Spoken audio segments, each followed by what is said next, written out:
আমি নিকৃষ্ট তুমি হে শ্রেষ্ঠ, আমি নিকৃষ্ট তুমি হে শ্রেষ্ঠ, সর্ব উৎকৃষ্ট জানি করি আহ্বান করে অধিষ্ঠান, তব আয়ত্তে আছি বুঝে লও। তুমি ধন্যবাদ ক্ষমা করো অপরাধ,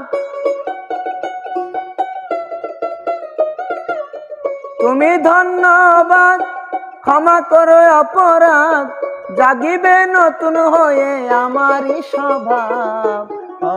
আবির্ভাব হে দীনবন্ধু মম হৃদয়ে এসে, আবির্ভাব হে দীনবন্ধু মম হৃদয়ে এসে, আবির্ভাব হে দীনবন্ধু মম হৃদয়ে এসে, আবির্ভাব আবির্ভাব আবির্ভাব।